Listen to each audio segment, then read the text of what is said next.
So, combined heat transfer mechanism. It is the next topic.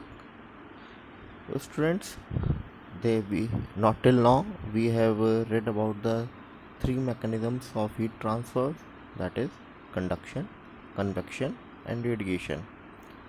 But the important aspect is that they all not exist simultaneously at a single point. For example, heat transfer is purely by conduction in opaque solids, but not by convection and radiation. And semi transparent solids, it is by conduction and radiation as well. Thus, they may involve Thus, a solid may involve, in fact, a solid may involve conduction and radiation but not convection. And this you can also observe that within solids, that is at the molecular level, conduction is possible and radiation is possible. And radiation, because why radiation? Because radiation happens to be a temperature difference, and temperature difference is always present everywhere till the body is in the its absolute zero position, absolute zero temperature. Now, a solid may involve heat transfer by convection or radiation on its surface. As I said earlier, that if a fluid moves over a surface, then the layer touching the surface, the first layer that touches the surface, will have zero velocity, and then further its velocity will increase as it we move away from the surface. So that's why a solid may involve heat transfer by convection or radiation on its surface. This is the point which I have written. Now, further it is written that which is exposed to a fluid. For example, uh, air, or you can now take the example that how the rock is warm up in summer or cool down in during the night as the night comes. So I've taken that example only. So just consider the example of a outer surface of a cold piece of rock which is getting warm or warmer in a warmer environment as a result of heat gain. That means the rock is getting heated up. Now, how the process goes on, just understand this one.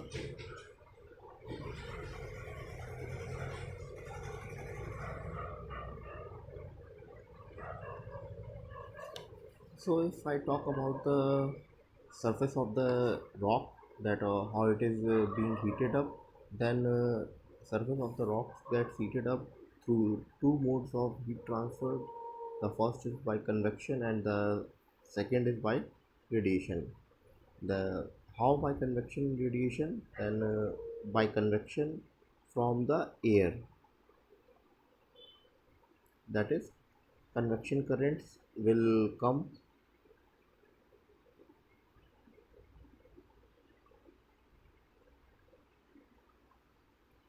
Convection currents will come, touch the surface of the rock, and by virtue by virtue of temperature difference, the heat will be transferred by the fluid motion, and but naturally temperature difference is present. Also, the rock will warm up by radiation. Why? From the sun or the warmer surrounding surface. So there are two modes of heat transfer, but the important point is the inner part of the rock will warm up as the heat is transferred to the inner region of the rock by conduction only.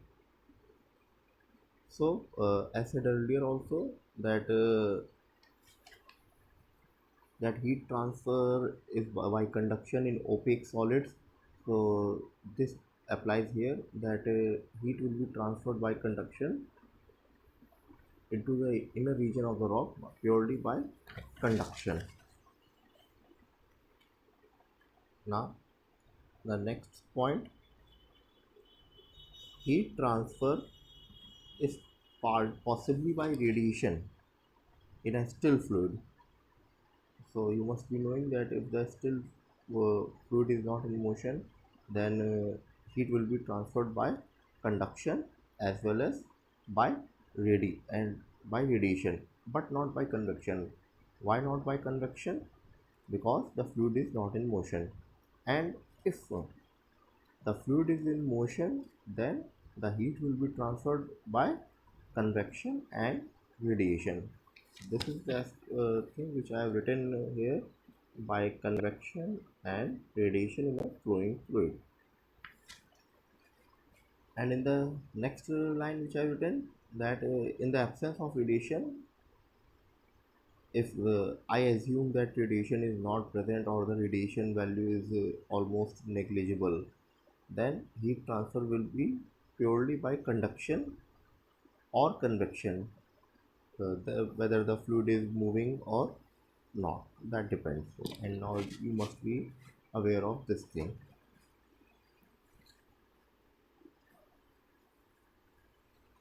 Now the important point is all gases are practically transparent to radiations. That means the through radiation the gases doesn't heats up.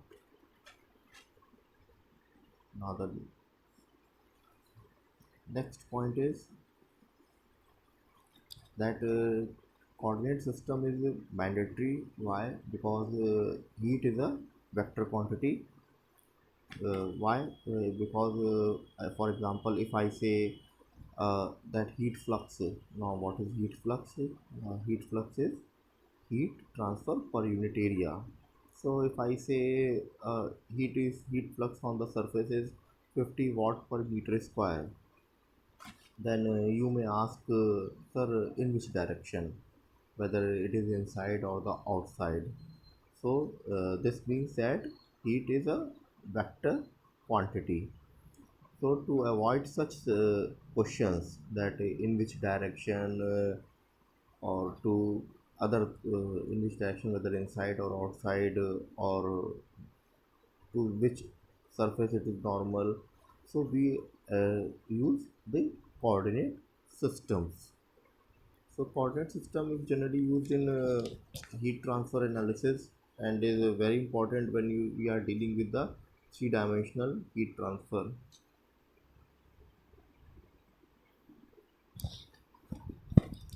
So this is the reason that why we are using heat transfer coordinate system in heat transfer analysis.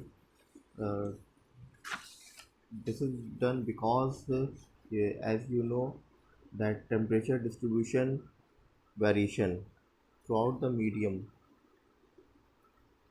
uh, is not uniform. Uh, this is a practical situation, that heat transfer is not uniform throughout the medium. So in order to calculate some quantities, so some quantities here refers to the local heat transfer rate.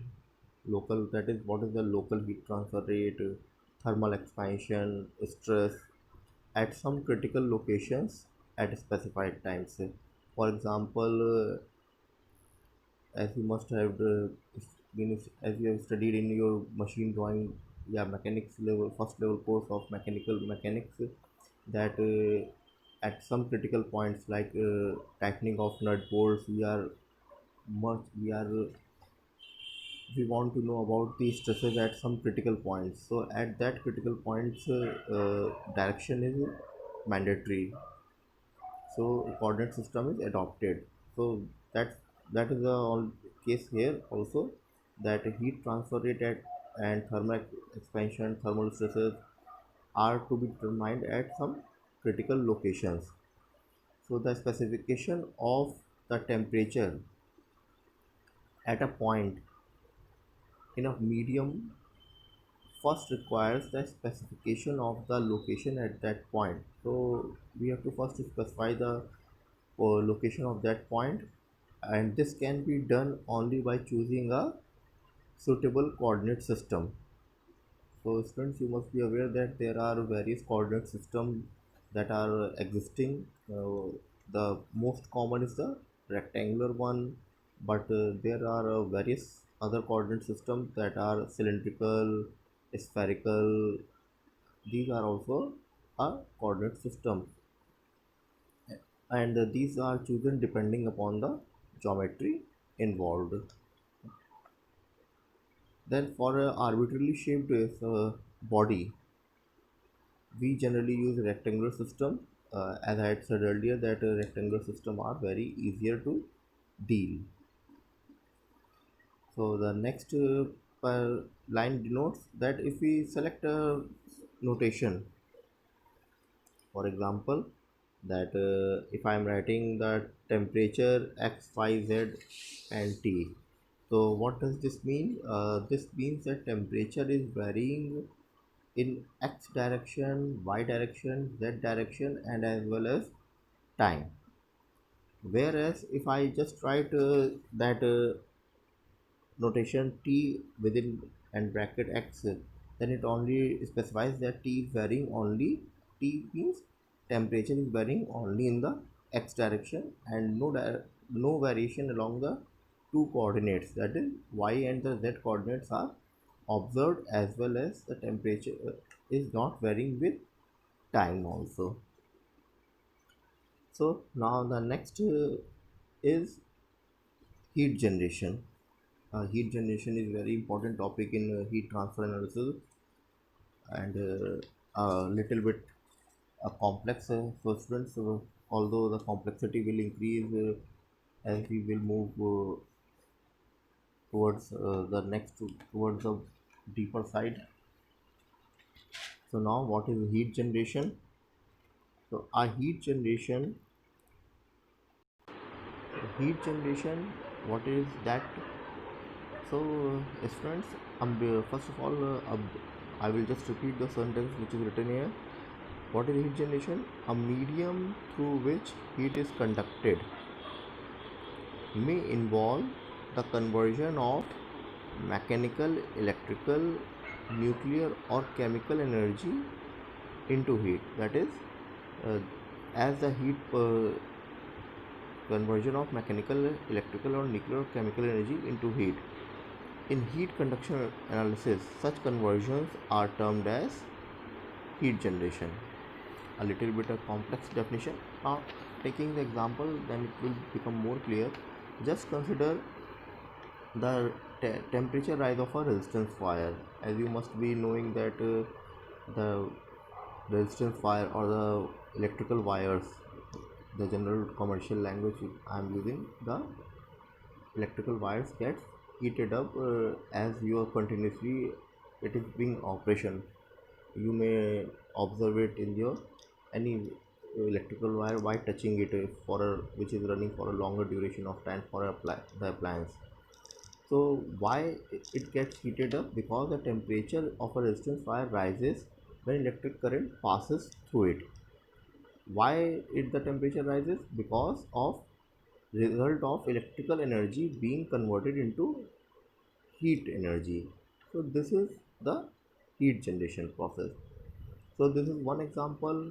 This types of example were also exist in various other uh, mediums like nuclear or chemical energy into heat, or nuclear energy into heat, or mechanical energy into heat. So now heat generation is a volumetric phenomena. This is important point, that heat generation is a volumetric phenomena.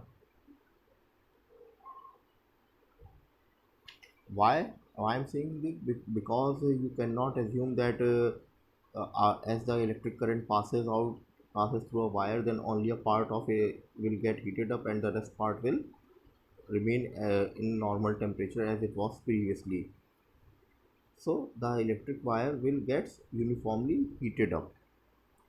So that's why that is throughout the whole volume. Hence, heat generation is a volumetric phenomena. That's why this statement comes. That means it occurs throughout the body of the medium, which I have said earlier also. Therefore, heat generation, the units of heat generation are watt per meter cube. So per meter cube represents that it is a that heat generation is existing in the whole body, and it is generally denoted by small e with a subscript in the with a subscript gen at its bottom. So the rate of heat generation in a medium may vary with time. That means the rate of heat generation may be higher at some point and somewhat a lower value in another point. When the variation of heat generation with position is known, the total heat generation is given by, this is the equation for total heat generation. That means the heat generation per unit volume multiplied by the volume of the element. So in the special cases for uniform heat generation, the equation may be written as, that means the volume integral may be removed if it is a case of homogeneous materials, then the integral may be removed and the equation becomes E generation into volume. So remember students that if this is a volume integral, and if you don't know the, if it is a arbitrary shaped, then you have to perform the volume integral, but in a very special cases. So what is the what is the that means in a very special case, the uniform heat generation, that means heat generation if it is uniform. For example, electrical resistance heating through a homogeneous material. So what does this mean? It means that if the electrical wire is being heated up, then it will uniformly heated. That means its temperature will be uniform throughout. So in that case, what and that too material, if it is homogeneous material, then the above equation may be written as this. So here the volume integral is being removed and it is replaced by V. So where what is E gen? Where E gen, where E gen is the constant rate of heat generation per unit volume. So this denotes the heat generation per unit volume.